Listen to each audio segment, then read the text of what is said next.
የከፍታ ጣላት ምንድነው ካላችሁ የለምርናቸው ስፍራዎች ናቸው። ተራራ የመታያም የማያም ቦታ ነው። በማኑፍ ጋር ጸሎት ሳይሆን በፐርሰናል ጸሎት ነው የሚመለሱት። በመካከል ብዙ እንባላለን፣ በደረስንበት ድካም ብዙ እንባላለን፣ ባለን የህይወት ምናምን ብዙ እንባላለን። ተውት፣ እሱ መድረሻ ላይ ይለወጣል። እምነታችን የሚፈተነው አስቸጋሪ በሚመስሉ በፈተናዎች ውስጥ ነው። ትንቢተ ዕንባቆም ምዕራፍ 3 ቁጥር 19 ጌታ እግዚአብሔር ኃይሌ ነው፣ እግሮቼን እንደ ዋላ እግሮች ያደርጋል፣ በከፍታዎች ላይ ያስኬደኛል። የጌታ የአባታችን ስም የተባረከ ይሁን። ዛሬ የማካፈላችሁ ርዕስ የሚያስወጣ ኃይል በሚል እግዚአብሔር በቃሉ ኃይል ይናገረናል። ሃሌሉያ። እግዚአብሔር በልቤ ላይ አክብዶ እኔን ለውጦ ሲሰራ አይቻለሁ። ካመናችሁ ደግሞ ይሆናል። ኢየሱስ ጌታ ነው። ታውቃላችሁ በሰው ህይወት ውስጥ ብዙ ነገሮች ያልፋሉ። ጎበዝ መርከበኛ በምን ይፈተናል ካላችሁኝ በብርቱ አውሎ ነፋስ። አንድን መርከበኛ ጎበዝ የሚያሰኘው ጸጥ ባለ ወጀብ በሌለበት ሲሄድ ሳይሆን በኃይለኛ ወጀብ ውስጥ ያለፈ ጎበዝ መርከበኛ፣ በአስቸጋሪ መንገድ ያለፈን ጎበዝ ሹፌር እንለዋለን። በፈተና ውስጥ ያለፈን አማኝ ደግሞ ጎበዝ አማኝ እንለዋለን። እምነታችን የሚፈተነው አስቸጋሪ በሚመስሉ በፈተናዎች ውስጥ ነው። ታዲያ በዚህ ውስጥ ደግሞ አንድ የሚረዳ የእግዚአብሔር እጅ አለ። ሃሌሉያ። አንድ የሚያግዝ የእግዚአብሔር እጅ አለ። ዛሬም ያ ኃይል በቤታችን ላይ እንደገና ይገለጣል፣ እንደገና ያበረታናል፣ እንደገና አቅም ይሰጠናል። እኔ አምናለሁ ዛሬ ይሄ ብርቱ እጅ የሆነን ሰው ከሆነ ቦታ ያወጣዋል። መድረስ ባለብን ልክ እንደርሳለን። ኢየሱስ ጌታ ነው። እዚህ ጋር ያነበብኩላችሁ የዕንባቆም መጽሐፍ ላይ እመለሳለሁ። እግዚአብሔር ሊሰራ ሲፈልግ በሰዎች ህይወት ውስጥ የመጀመሪያ በሚታይ መልኩ ሊሰራ ሲፈልግ አንድን መድረክ ያዘጋጃል፣ አንድን መንገድ ያዘጋጃል። ይሄም መንገድ ምንድነው ካላችሁኝ የተራራ ወይም የከፍታ ህይወትን ያዘጋጃል። እግዚአብሔር በሰው ህይወት ውስጥ ሰው እንዲያየው በሰው እይታ ውስጥ ያለን ስራ መስራት ሲፈልግ ከአንድ ቦታ ያወጣና ወደሚታይ ቦታ ወደሚገለጥ ቦታ ያነሳዋል። ይህንን የዕንባቆም መጽሐፍ የጻፈልን ነብዩ ዕንባቆም ከነቢያት መካከል የሚለየው ተከራካሪ ነብይ ነው። ብዙ ነቢያቶች የሰራዊት ጌታ እግዚአብሔር እንዲህ ብሏል ብለው ሲናገሩ፣ ይሄ ነብይ ደግሞ እግዚአብሔር እስከመቼ ነው እያለ ከእግዚአብሔር ጋር የሚሞግት ነብይ ነው። ሌሎቹ ይታየኛል፣ በሚቀጥለው ዓመት እንዲህ ይሆናል፣ በሚቀጥለው 10 ዓመት እንዲህ ይሆናል ሲል፣ ይሄ ዕንባቆም ግን ከሚታየው ነገር ተነስቶ እግዚአብሔር እስከመቼ ነው ማትነሳው፣ እግዚአብሔር እስከመቼ ነው ይሄ ነገር የማይለወጠው ብሎ ከእግዚአብሔር ጋር ሙግት የሚገጥም ነብይ ነው። ይሄንን ጌታ እግዚአብሔር ኃይሌ ነው ከማለቱ በፊት በዕንባቆም ህይወት ውስጥ ያለፉ ብዙ ነገሮች አሉ። ይሄንን ወደ መጨረሻ መጣላችኋለሁ። እግዚአብሔር የተራራም አምላክ ነው፣ እግዚአብሔር የሸለቆም አምላክ ነው።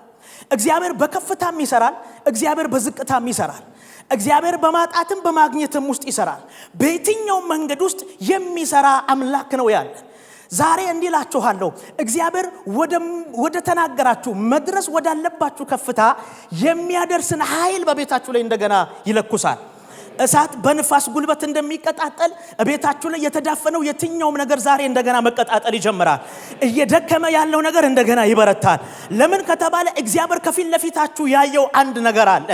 መድረስ ያለብን መጨበጥ ያለብን ማግኘት ያለብንን ነገር በእግዚአብሔር ኃይል እናገኛለን። እግዚአብሔር ሰዎችን ወደ ከፍታ ቦታ ይጠራል።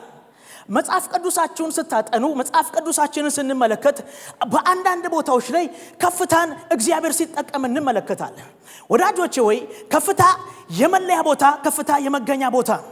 በህይወት ዘመናችን እግዚአብሔር ወደ ከፍታ ሲያመጣን የሚለይ ቦታ ነው። ይሄ ብቻ አይደለም፣ የሚያገኘን ቦታ ነው። ለዚህ ነው በዘጸአት ምዕራፍ 19 ላይ እግዚአብሔር ከግብጽ ባርነት ያወጣውን ህዝብ ታውቃላችሁ ወደ ሲና ተራራ ከደረሱ በኋላ ከህዝቡ መካከል ሙሴን ወደ ሲና ተራራ ሲጠራው እንመለከታለን። ታውቃላችሁ በሲና ተራራ ላይ 40 ቀንና 40 ሌሊት ቆይቷል። እግዚአብሔር ወደ ተራራው ከጠራው በኋላ የሚቀጥለውን አጀንዳ፣ የሚቀጥለውን መንገድ፣ የሚቀጥለውን ከፍታ ለሙሴ ሲገልጥለት ሲያሳየው እንመለከታለን። የሚገርማችሁ ህዝቡ ደግሞ ከተራራው በታች ሆኖ የሚያደርገው ነገር አለ። ሙሴ በከፍታ ላይ የእግዚአብሔርን ድምጽ ሲቀበል ከተራራ በታች ያሉ ደግሞ ጥጃ መስራት ይጀምራሉ። አያችሁ ከፍታ መለያም ነው፣ ከፍታ መገኛም ነው። ስትለዩ የምትገኙበት አንድ ኃይል አለ። የሚለይ ሰው ለእግዚአብሔር ይገኛል። ከዚህ ዓለም የሚለይ ሰው ከሆነ ቦታ የሚለይ ሰው ለሆነ አካል የሚገኝበት ቦታ አለ። ለዚህ ነው ሙሴ ከተራራ በወረደ ጊዜ ህዝቡ የራሱን ጥጃ ሰርቶ ጠበቀው። ከዚህ የተነሳ ነው ጽላቱን ወርውሮ የሰበረው። ለዩ፣ መንገዳችሁን ለዩ ብሎ ሁሉ ጊዜ እግዚአብሔር ሊያወራን ሲፈልግ የሚመርጣቸው ቦታዎች አሉ። በተለይ በመጽሐፍ ቅዱሳችን ላይ ዋና የሚባሉ የመጽሐፍ ቅዱስ ታሪኮችን ስታጠኑ እግዚአብሔር አብርሃምን ሰዋልኝ ሲለው ያገኘበት ተራራ አለ። ታውቃላችሁ የቀርሜሎስ ተራራ እግዚአብሔር ነብዩ ኤልሳን ታውቃላችሁ እነዛን የባኦል ነቢያቶችን እረድልኝ ሲለው በተራራ ላይ ነው። ተራራ የከፍታ ቦታ፣ ተራራ የመገለጥ ቦታ፣ ተራራ የመለየት ቦታ ነው። ስለዚህ እግዚአብሔር በሕይወታችን ላይ ዛሬ የማይታዩ ብዙ ተራራዎች አሉ፣ የሚያስረግጠን ተራራዎች አሉ። እኔ ለአንድ ሰው ዛሬ እናገራለሁ፣ በሕይወት ዘመናችሁ እግዚአብሔር የተናገራቸው ነገሮች ሁሉ መሆን ይጀምራሉ። የሚቀበል ሰው ካለ አሜን ይበል። አሁን የምንወጣው ተራራ የለም፣ አንድ ግን በመንፈስ ዓለም የምንጨብጠው ተራራ አለ። እግዚአብሔር በሕይወታችን ላይ ብዙ ድምጽ አውርቶናል። እግዚአብሔር በነገራችን ላይ ብዙ ነገር ተናግሮናል። ያ የተናገረንን ነገር ሄደን እንጨብጠዋለን። እስኪ ጮህና አሜን በሉ። ታውቃላችሁ ስለ ከፍታ ስናወራ ሁልጊዜም ዝቅታል፣ የዝቅታን ሕይወት የሚመርጧል፣ የበታችነትን ሕይወት የሚመርጧል፣ የተመሳስሎትን ሕይወት የሚመርጧል። ተራራን መውጣት የሚፈልጉ ሰዎች ጥቂቶች ናቸው። ስለ ተራራ ስናነሳ ብዙ ጊዜ ከፍታውን ትወርሳለህ፣ ከፍታው ያንተ ይሆናል፣ ከዚህ በኋላ እግዚአብሔር ወደ ተናገረ ትሄዳለህ ብለን እኔም ተናግሬያለሁ። የሚገርማችሁ የትኛውም ከፍታ ያለ ዋጋ መክፈል አይመጣም። የትኛውም ከፍታ ያለ ጉልበት ማውጣት አይመጣም። ብዙዎቻችን በሕይወታችን ላይ መድረስ የምንፈልግባቸው ቦታዎች አሉ፣ ማግኘት የምንፈልጋቸው ከፍታዎች አሉ። ነገር ግን የትኛውም ተራራን የሚወጣ ሰው ብትጠይቁት የመጀመሪያ ደርሶ መታየት ጉልበቱ ዝሎ ነው። ያደክማል ተራራ፣ ጉልበት ይጨርሳል ተራራ። የሆነ ከፍታ ለመውጣት የሚያስብ ሰው የመጀመሪያ አቅሙን ነው የሚያደራጀው። አሁን እንደዚህ ነው እግዚአብሔር ከፍታውን እሰጣችኋለሁ ሲለን የሆነ ጉልበት ከኛ ሊጠበቅ ይችላል። ያ ጉልበት ግን የኛ አይደለም። ለዚህ ነው ዕንባቆም እንደዚህ ያለ ጌታ እግዚአብሔር ኃይሌ ነው፣ እግሮቼን እንደ ዋላ እግሮች ያደርጋል፣ በከፍታዎች ላይ ያስኬደኛል። እኔ አላቅም ዛሬ የሆኑ እግሮች መራመድ ይጀምራሉ፣ የሆኑ እግሮች ከፍታውን መያዝ ይጀምራሉ። ይኸው ተራራ አቅም ይፈልጋል፣ ተራራ ጉልበት ይፈልጋል፣ ተራራ መውጣት ይፈልጋል። ዛሬ ግን እንዴ እላችኋለሁ የሚያወጣ እግዚአብሔር እጅ አለ። በማን ወጣችሁ ከተባለ አለ አንድ ኃይል። በማን ደረሳችሁ ከተባለ አንድ ኃይል። የሆነ ቦታ ላይ ደርሰው ሳይሆን ምንጩ ምንድነው ተብሎ ሲጣራ ጌታ እግዚአብሔር ኃይሌ ነው። የሆነ እጃችን ላይ የሆነ ነገር ሲገባ ጌታ እግዚአብሔር ኃይሌ ነው። ኢየሱስ ጌታ ነው። ታዲያ ሁሉም ሰው የራሱ ተራራ አለው። እንዲህ እላችኋለሁ አንዳንድ ተራራዎች በማኑፍ ጋር ጸሎት ሳይሆን በፐርሰናል ጸሎት ነው የሚመለሱት። እስኪ ጩህና አሜን በሉ። ምን አልኩኝ? አንዳንድ ተራራዎች በማን ጸሎት? ስበርልኝ በአገልግሎት ጸሎት እናምናለን። ማክሰኞን ጸልያለን፣ ውደቅ ፍረስ እንለዋለን። አንዳንድ ጉዳይ፣ አንዳንድ መውጣቶች፣ አንዳንድ መሄዶች ግን ፐርሰናል ናቸው። ያንተን ትግል ይፈልጋል፣ ያንተን ጉልበት ይፈልጋል። እኔ የሚገርመኝ ዕንባቆም ጌታ እግዚአብሔር ኃይል አለው አላለም። ጌታ እግዚአብሔር ፐርሰናል ነው ያደረገው፣ ኃይሌ ነው ያለው። ሰይጣን እግዚአብሔር ኃያል እንደሆነ ያውቃል፣ አልተጠቀመበትም። ብዙ ሰው እግዚአብሔር እንደሚሰራ ያውቃል፣ ብዙ ሰው እግዚአብሔር እንደሚቀይር ያውቃል፣ ብዙ ሰው እግዚአብሔር እንደሚሰራ ያውቃል። ወደ ህይወቱ ሲያመጣ ግን ብዙ ጥያቄ ውስጥ ይገባል። ዛሬ እንደዚህ ነው፣ እግዚአብሔር ወደ ተናገራችሁ ነገር ለማድረስ ኃይሉን ይልካል። አቅም ይሆንልናል፣ ብርታት ይሆንልናል፣ ጉልበት ይሆንልናል። እግዚአብሔር ምስክሬ፣ ለአንድ ሰው እግዚአብሔር ተናግሮ ይመጥቻለሁ። ዛሬ የሚያወጣ ኃይል ዛሬ ያገኛቸዋል። ወደ ከፍታው የሚያወጣ ኃይል ያገኛቸዋል። ወደ ጨመረ ነገር የሚያወጣ የእግዚአብሔር ኃይል ያገኛቸዋል። እግዚአብሔር ወደ ነገራችሁ ወደዛኛው ከፍታ መውጣት ይሆናል። ይሄ ብቻ አይደለም። ተራራ የመታያም የማያም ቦታ ነው። ይሄን ጻፉልኝ። ተራራ የመታያ የማያ ቦታ ነው፣ ስፍራ ነው። ስለ ተራራ ስናነሳ ሸለቆ እንደማጠብቁ እምነት አለኝ። ከፍ ያለ ነገር፣ የጨመረ ነገር፣ እታች ካለው መንደር የሚለይ ነገር ነው። በተራራ ላይ ያሉ ሰዎች መታወቂያቸው እታች እንዳሉ አያዩ። በችግር መካከል የሚታያቸው የእግዚአብሔር አቅርቦት፣ በፈተና መካከል የሚታያቸው የእግዚአብሔር መውጫ መንገድ። አሁን ብዙ ሰው ተራራ ሲባል የሆነ እዛ እኛ ማዶ ያለውን ፉሪ ተራራ እንዳይመስል። አለ። የማይታዩ እልፍ ተራሮች አሉ። የማናያቸው እልፍ መንገዶች አሉ። ታዲያ እነዛን መንገዶች እንወጣቸውና እይታችንን እንለውጣለን። እይታችን ይቀየራል። አሁን እንደዚህ ነው። ብዙ ሰው ስለ ችግር ያለው አመለካከት አለ። አንተ ህይወት ውስጥ ስትመጣ ግን ችግሩን እንደ ችግር አይደለም የምታየው፣ ችግሩን እንደ መወጣጫ ታየዋለህ። ለዚህ ነው ስጀምር እንዲያልኩላችሁ የትኛውም ጎበዝ መርከበኛ በብርቱ አውሎ ንፋስ ነው የሚፈተነው። የትኛውም ጎበዝ ሹፌር በአስቸጋሪ መንገድ ነው። አያችሁ፣ የአማኝ እምነቱ የሚፈተነው ወጀብ በሚመስሉ ዳገት በሚመስሉ የማይወጡ በሚመስሉ ነገሮች ውስጥ ጌታ እግዚአብሔር ኃይል ይሆነናል። አሁን ብዙዎቻችን እኮ እየወጣናቸው ያሉ ተራሮች አሉ፣ ጉልበታችንን እያደከመው ያሉ። መቼ ነው ምደርሰው እያላችሁ ያላችሁ፣ መቼ ነው እግዚአብሔር የተናገረኝ ጋር እንዲህ እላችኋለሁ፣ ያ ቀን ዛሬ ይሆናል። ለአንዳንድ ሰዎች ዛሬ ያ ቀን ዛሬ ይሆናል። ያ እደርስበታለሁ ያላችሁበት ቦታ ትደርሳላችሁ። እግዚአብሔር ትወርሰዋለህ ያለው ቦታ ትወርሳለህ። ሃሌሉያ። ብዙ ጊዜ የሚያስቸግረን ከተራራው በላይ የዝቅታው ህይወት ነው። በመጽሐፍ ቅዱሳችን ላይ ዘኍልቍ ምዕራፍ 11 ቁጥር 5 ላይ ህዝቡ ከግብጽ ከወጣ በኋላ በምድረ በዳ ላይ ስጋ ማረናል። ስጋ ማረናል። እኔ ነው ይንበደም ሙሴ አምሮናል መብላት ስጋ ነው። ይሄ ህዝብ በብርቱ እጅ ነው የወጣው። ይሄ ህዝብ በእግዚአብሔር ብርቱ እጅ ነው የወጣው። የሚገርማችሁ በ10 ተአምራታዊ ምልክት ጠላቶቻቸውን አስደንግጠው ነው የወጣው። ይሄ ብቻ አይደለም፣ ባህር የተከፈለለት ህዝብ ነው። የሚገርማችሁ ዘወር ብለው ግን የሚያስቡት አለ። ምንም ቢሆን በባርነት ሽንኩርት መብላት ይሻላል የሚል ህዝብ ነው። ምንም ቢሆን እዛው እየለፋን ዱባችንን በበላን። አያችሁ፣ ለምን? አይምሯቸው ውስጥ የሰራው መንፈስ አለ። ዛሬ እንደዚህ ነው። ይሄ መንፈስ ከአንዳንድ ሰው ላይ ይሰበራል። ምን ማለት ነው? እግዚአብሔር ለከፍታ እየጠራን በዝቅታ ውስጥ የሚያኖር፣ እግዚአብሔር ለታላቅነት እየጠራን በትንሽ ኑሮ የሚያኖር ዛሬ በኢየሱስም ይሰበራል። የሚገርማችሁ አማረናል። ምን ማለት እንደውም ይሻላል። እንደው እዛ ባሪያ የሆነን ያንን ምግብ መብላት ይሻላል። የሚገርማችሁ ጥቂት ቢጓዙ እኮ ከነዓን አለ። ሰይጣን በህይወት ዘመናችን እንድንደርስ አይፈልግም። እግዚአብሔር ወደ ተናገረ እንድንሄድ አይፈልግም። ታዲያ ትላንትና ያለችውን ትላንት ያሳለፍነውን ያችን ትንሿን ነገር ይዘን እንድንጽናና ነው የሚፈልገው። ዛሬ እንዲህ እላችኋለሁ፣ የተሻለ ክብር ከፊት ለፊታችን አለ። የተሻለ በረከት ከፊት ለፊታችን አለ። እኔ አላቅም፣ አሜን ብሎ ለሚወስድ ግን ይሆንለታል። እግዚአብሔር ያዘጋጀው በረከት አለ። ህዝቡ ግን ምን አለ? ህዝብ እስራኤል በቃን አለ። ከዛስ እግዚአብሔር አወረደላቸው ድርጭቶችን እኮ። ብዙ ጊዜ ጠላታችን ይሄ ነው።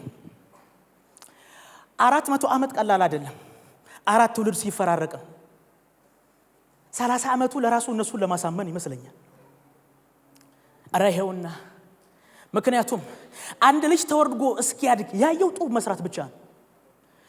ከ400 ዓመት በኋላ መጥቶ ተወጣለ ስትለው ከባድ ነው አይደለም? 400 ዓመት ለእንግድነት እንኳን ለሳምንት የርንባቸውን ሰፈር እኮ መልቀቅ ይከብደናል። የሚገርም የለመዱ አለ። ጠዋት ሲበላ አለ፣ ጠዋት ሲሰራ አለ። የለመደውን ነገር መልቀቅ አይፈልግም ሰው። የከፍታ ጠላት ምንድነው ካላችሁ የለመድናቸው ስፍራዎች ናቸው። ዛሬ እንደዚህ ነው ምቾት የሚሰጡን፣ የተረጋጋ የሚመስሉ በቃ ሁሉ ሰላም ነው የትም አልሄድም የምንላቸው። እግዚአብሔር ያስተውና ያለመድነው ቦታ ላይ የለመድነው እግዚአብሔር ይመጣል። አረ ጮህና እስኪ አሜን በሉኛ። ህዝቡ የለመደው ባርነት ነው፣ ያለመደው ደግሞ ነፃነት ነው። ለዚህ ነው ያግረመርማሉ። ለምን? ምግብ ሲሉ በግብጽ አላቸው፣ ዘርተውም ቢሆን ያገኛሉ። ነገር ግን ምድረ በዳ ላይ ከየት ልታመጣ ነው ሲሉ እግዚአብሔር ቸሩ የማይነጥፍበት በምድረ በዳ ላይ ስጋን አበላቸው። እነግራቸዋለሁ፣ እግዚአብሔር ልስራ ካለ ከየትኛው መንገድ ውስጥ ያመጣዋል። እግዚአብሔር ልርዳ ካለ በማንኛውም ቦታ ላይ ያመጣዋል። አሉ ሰዎች አሉ። ምን ማለት ነው? ተራራን ያስባሉ፣ ዋጋ መክፈል አይፈልጉም። ዋጋ ያልተከፈለበት ተራራ የለም። ጉልበት ያልፈሰሰበት ተራራ የለም። አው አንዳንድ ነገር ያንተን ጸሎት ይፈልጋል፣ ያንተን መንበርከክ ይፈልጋል። አንተ ስትንበረከክ እግዚአብሔር ስላንተ ይራመዳል። እቤት ሆነ ስትንበረከክ እግዚአብሔር የሆነ መንደር ላይ ይሄድልሃል። ዛሬ እስኪ ከፍታል ለበሉ፣ እስኪ እወርሰዋለሁ። አንዳንዶቻችሁ እየደከማችሁ ነው በስራ በሆነ ጉዳይ ላይ መድረስ እየፈለጋችሁ መጨረስ እየፈለጋችሁ የሆነ ነገር እንዲከናወንላችሁ እየፈለጋችሁ ዛሬ እንዲህ እላችኋለሁ አለ ብርቱ እጅ፣ የሚያከናውን ብርቱ እጅ አለ። ሰሞኑን እቺን በመሃል አንድ ልበላችሁ። ይሄንን ማክሰኞም ተናግሬዋለሁ። እቤት ቁጭ ብዬ ውስጤ መጸለይ ይፈልጋል፣ ጉልበቴ ግን አልፈለገም። እና እንዲሆናችሁ አታውቁ መጸለይ ይፈልጋችሁ አለ መጸለይ ሲዋጋችሁ። ከዛ አንድ ድምጽ ወደ ውስጤ መጣ፣ ሆን ብለህ ጸልይ አለኝ። ምን ማለት ነው? የጸሎት መንፈስ ባይሰማህም ሆን ብለህ ጸልይ። ከዛ ሆን ብዬ ስንበረከክ ሆን ብሎ የመጣ መንፈስ አገኘኝ። አንተ አሁን አንዳንድ ሰው በህይወት ዘመኑ የሚጠብቀው አለ። እቺ ነገር ስትሳካ እቺ ነገር አንዳንድ ነገር ሆን ብሎ መጋፈጥን ይፈልጋል። አንዳንድ ቦታ ሆን ብሎ መሄድን ይፈልጋል። ሆን ብሎ መጋደልን ይፈልጋል። የሆነ ነገር ንዝር ብሎ እስከጠብቀው አይደለም የሚነዝር ባይሆን የሆነ ሆን ብለ ግባበት። በመካከል የሚመጣ አንድ እጅ አለ፣ ነገርን የሚቀይር እጅ አለ። ለአሜን የማይመች ህይወት ውስጥ አለ። ሆን ብለ አሜን በል እስኪ ዛሬ አጠገብ ያለውን ሆን ብለ አሜን በለው። ያለህበት ሁኔታ ከባድም ቀላልም ቢሆን ዛሬ ግን እንዲህ ይሆናል። ሆን ብለ አሜን በል። ዛሬ እንደዚህ ነው። እስኪ ጮክ ብላችሁ አሜን በሉ እስኪ። የማይመች ሁኔታ ውስጥ ልትኖሩ ትችላላችሁ። ሆን ብዬ አሜን እላለሁ። ግራ የሚያጋባ ነገር አለ፣ ሆን ብዬ አሜን እላለሁ። ስለዚህ አንዳንድ ሰው ሁኔታ እስኪመች ይጠብቃል። አንዳንድ ነገር ሆን ብለ ስትሄድበት ነው የሚፈርሰው። ተራራው ቶም ያውቃል። እኔ ልሳን የተሞላው ተራራ ላይ ነው።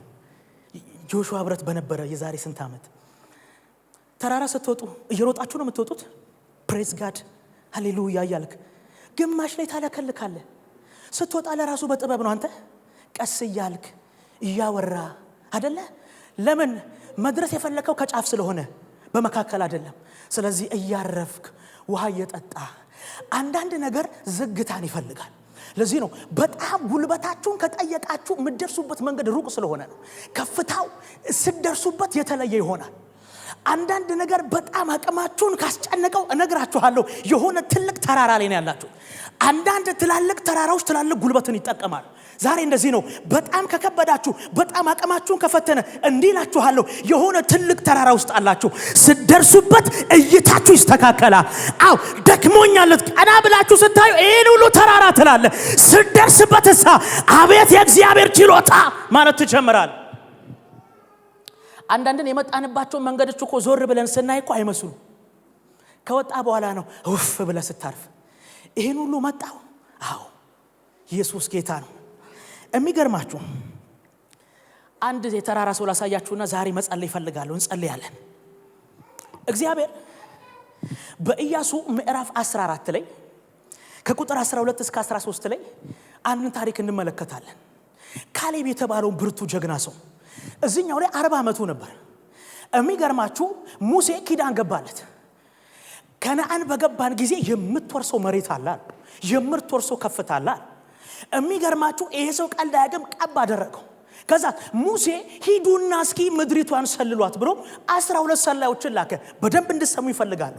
የሚገርሙ እነዚህ 12 ሰላዮች ዓላማቸው ምንድነው? ምድሪቱ እቺ ናት ብሎ መናገር ብቻ ነው። ስለዚህ የሚገርማችሁ ሄደው አዩ። አቤት ምድሪቷ አሉ። ፍሬውን ይዘው ተሸክመው መጡ ሙሴ ጋር። 10 ቅድሚያ ተሰጣቸው በሕዝብ ብልጫ። ከዛስ በኋላ ሙሴ አቤት ከነዓን ማለት ጀመሩ። ሀገሪቱ ከባድ ናት። አቤት ማንጎ፣ አቤት ፓፓዮ፣ አቤት የሚያስገርም ግርማ ሞገስ አላት።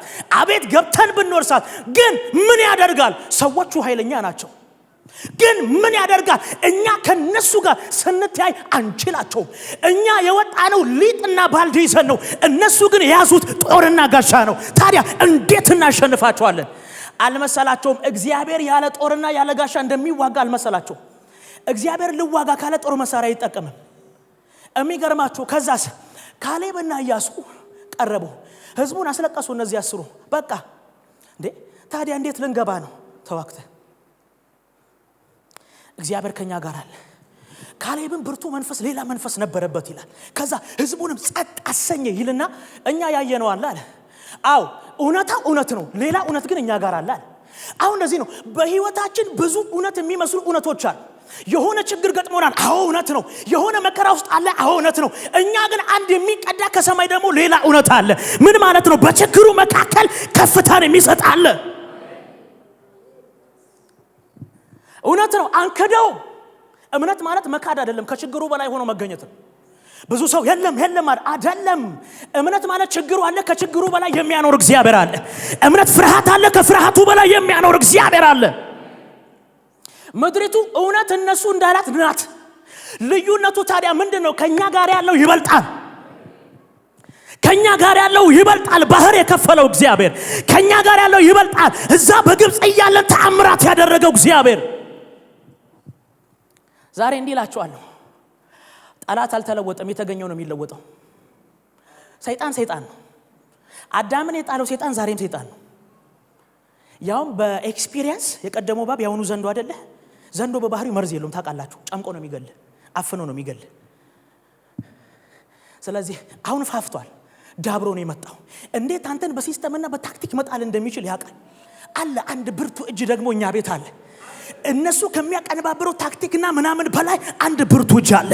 በመካከል ገብቶ ታሪክን መቀየር የሚችል ብርቱ እጅ አለ። ስለዚህ የሚገርማችሁ ነው ጠላቶቹ እነሱ እንዳሉት አዎ፣ ልዩነቱ ግን እግዚአብሔር ከኛ ጋር አለ። እንውረሳሉ። የሚገርባችሁ ህዝቡ አመፀ ይልና ለህዝቡ ብሎ ሌላ አረባ። ከዛስ ከነአን ሲገባ ካሌብ በ80 ምናምን አመቱ ደረሰ። ኢያሱ ጋር መጣና ተዚህ ለሐል አለው የዛሬ 40 ምናምን አመት ቃል ገብቶልኛል፣ ትንቢቱን አረሳውትም አለ። ሃሌሉያ። እኛ ብንሆንሳ እኔ ድሮም ጥርጥር ያለው እኮ ሲናገር ለራሱ የውሸት ይመስለኛል። አንዳንድ ሰው እኮ በጥርጥር እኮ ነው ትንቢት የሚሰማው። ካሌብ ሲሰማው አንተ ኮንሺየስ ሆኖ ነው የሰማው። እግዚአብሔርን ተናግሮኛል ወርሰዋለሁ። አንዳንድ ሰው እኔ እኮ ድሮም አልመሰለኝም፣ አይጸልይበትም። አየ ካሌብ ለካ ሲጠብቀው ነበር። በ40 አመት የምድረ በዳ ጉዞ ውስጥ አረሳው። ምን ተወርሰዋለህ ያለው። እኛሳ በሳምንት መከራ ውስጥ እኮ ነው ብለን ምን ረሳው። አየ አንዳንድ ነገሮች ብርቱ መጠበቆችን ይፈልጋሉ። አንዳንድ ከፍታዎች፣ አንዳንድ መድረሶች፣ አንዳንድ ተራራዎች ብርቱ የመጠበቅ ህይወት ውስጥ ማለፍ ይፈልጋሉ። ስለዚህ በ80 ምናምን አመቱ እፈልገዋለሁ። ያኔ እንደነበርኩ ዛሬም ብርቱ ነኝ። ለምን? የማይለወጥ ኃያል እኔ ውስጥ ስላለ። ብርቱ ነኝ የምለው ጡንቻዬ አይደለም፣ ብርቱ ነኝ የምለው አቅሜ አይደለም። ዛሬም የሰራ ትላንት የሰራ ነገ የሚሰራ እኔ ውስጥ ስላለ ነው። ስለዚህ ስጠኝ። እንዴ ኬብሮን የምትባል ከተማ ናት፣ ኤናቃውያን ያሉባት። ስጠኝ አለው። የ85 አመት ሰው ወዳጆች ሆይ ብርቱ ጃይንት የሆኑ ሰዎች ጋር ልጋጠማል። ለምን? ከጀርባ ያለው ብርቱ ስለሆነ። መስሪያ ቤት አንችለውም፣ ሰፈር ላይ አንችላቸው፣ ተደራጅተው ይመጣሉ። ታዲያ በማን ታሸንፈዋለህ ከተባለ በእግዚአብሔር እጅ። ሃሌሉያ። ወሬያቸውን ድግምታቸው አዎ ከባድ ነው፣ ታክቲካቸው ከባድ ነው። በማን ይያዛሉ ከተባለ በእግዚአብሔር። የሚገርማችሁ ከተማዋ ቼክ ስትደረግ ኤናቃውያን ያሉበት። ይሄ ብቻ አይደለም፣ ምሽግ ያለበት፣ የተመሸገ ተራራማ፣ አስቸጋሪ። ለምን? ርስቱ እዛ ስላለ። ብዙዎቻችን ተዋክቶ መውረስን ሳይሆን ተዋክተውልን መውረስን ነው የምንፈልገው። አንዳንድ ትላልቅ ነገሮች የሰው ውጊያ ሳይሆን ያንተን ውጊያ ነው የሚፈልጉት። ዛሬ እንዋጋለን። እስኪ ጮህና አሜን በሉ። እግዚአብሔር ምስክሬ። አንድ ሰው ይደርሳል፣ ይጨርሳል። አለቀ ትባላላችሁ፣ ደረስኩ ይባላል፣ እጃችሁ ላይ ይገባል። ሆን ብላችሁ አሜን ካላችሁ ይሆንላችኋል። አሁን ያላችሁበት ላይመስል ይችላል። ሆን ብላችሁ አሜን ካላችሁ ደርሳችሁ ታዩታላችሁ። የሚገርማችሁ ስጠኛ ነው። ተዋጋ፣ መነጠረው፣ ወረሰው። ይሄ ብቻ አይደለም፣ አንተ ለልጁ አስተላለፈው። ለምን ከተባለ ብርቱ እጅ አለ። ወደ ዕንባቆም ልምጣና ልጨርስ። ዕንባቆም ምንም እንኳን በለስ ባታፈራል፣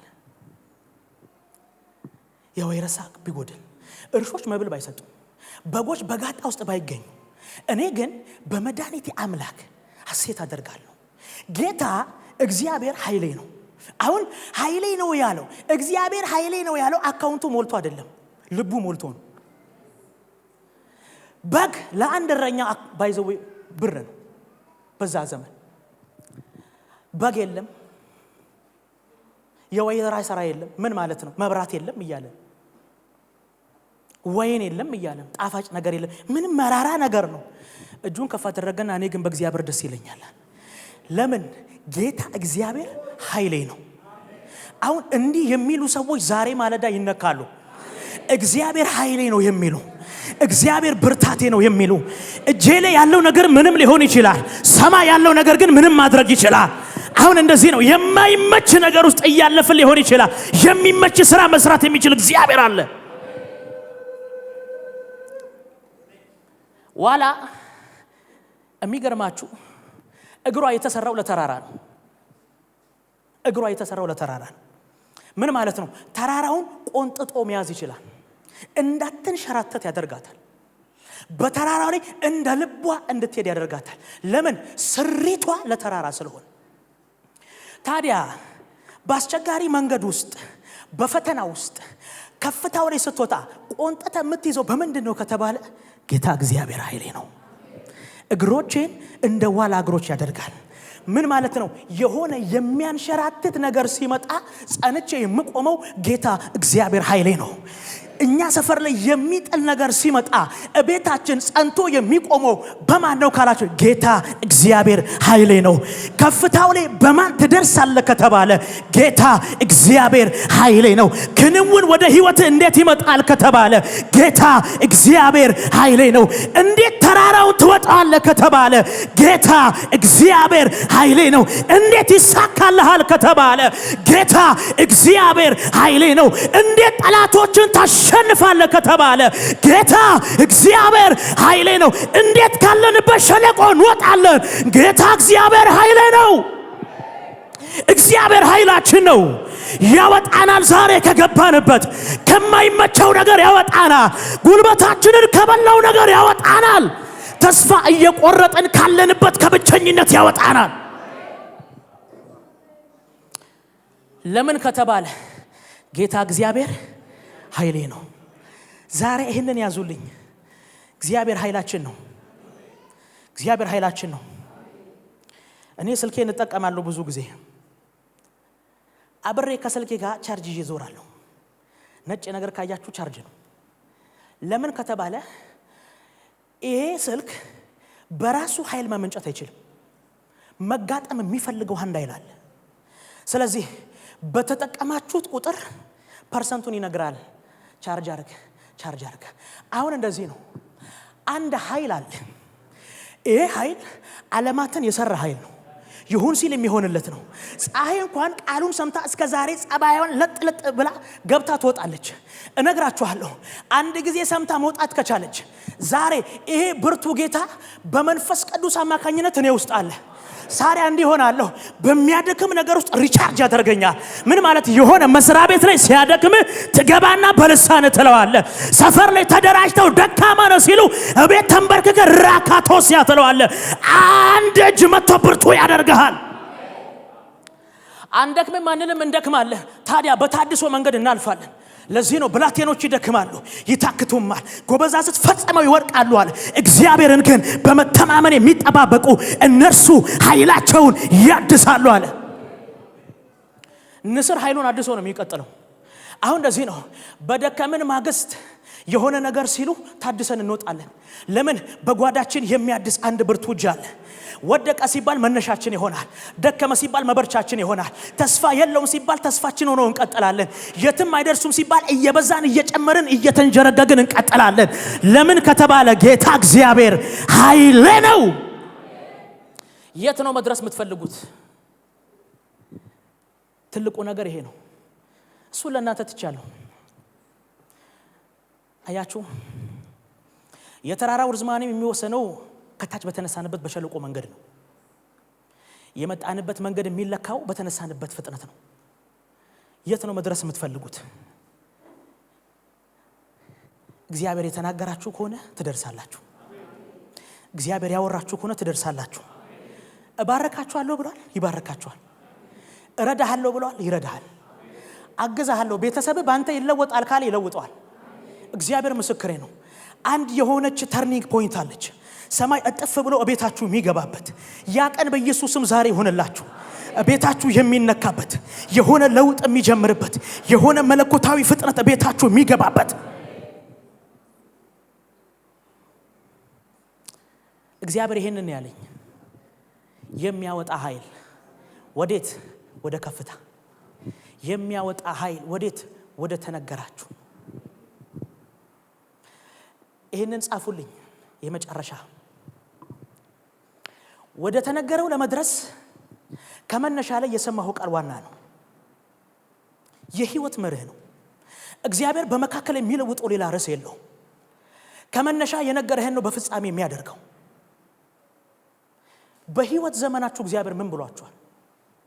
መድረስ በእግዚአብሔር ቃል ስለሆነ ለዚህ ነው እዚህ መተን የምንሰማው የ40 ደቂቃ የእግዚአብሔር ቃል 40 ዓመታችንን የሚቀይረው።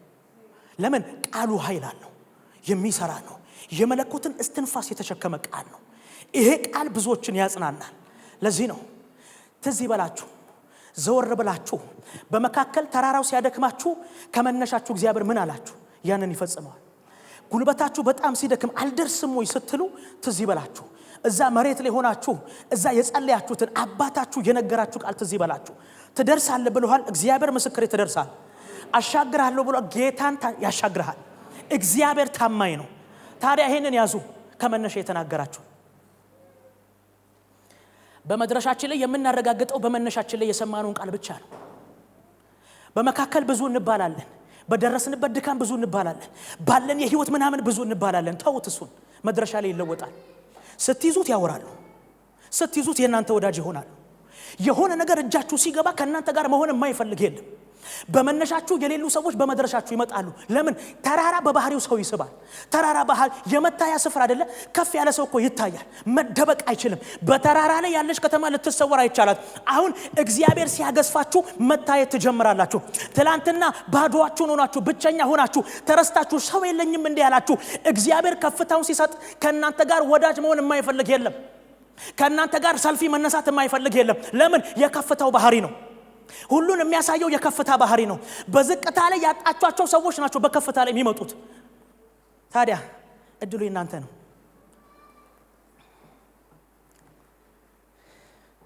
በጣም ሰው ቼክ የሚደረገው ባገኛችሁ ጊዜ ነው። ስታጡ ሁሉም የለም። የሆነ ነገር ሲከብዳችሁ እኔም እኮ ከብዶኛል ነው የሚል። በተለይ በአሁን ሰዓት ሁሉም ስልክ ፈላጊ ነው። አንድ አለ ኔትወርኩ የማይጨናነቅ ደውል ገብተህ ኢየሱስ ጌታ ነው፣ ጌታ እግዚአብሔር ኃይሌ ነው። ዛሬ እግዚአብሔር አንድ ኃይል እጨራለሁ ብሎኛል፣ አንድ ኃይል ለኩሳለሁ ብሎኛል። ይሄ ኃይል ያደርሳችኋል አለኝ። ይሄ ኃይል ያሻግራችኋል፣ ይሄ ኃይል ያበረታችኋል፣ ይሄ ኃይል ወደ ተነገራችሁ ያስገባችኋል። እስኪ ጩሁና አሜን በሉ። ብድግ በሉና ከኔ ጋር እናውጃለን።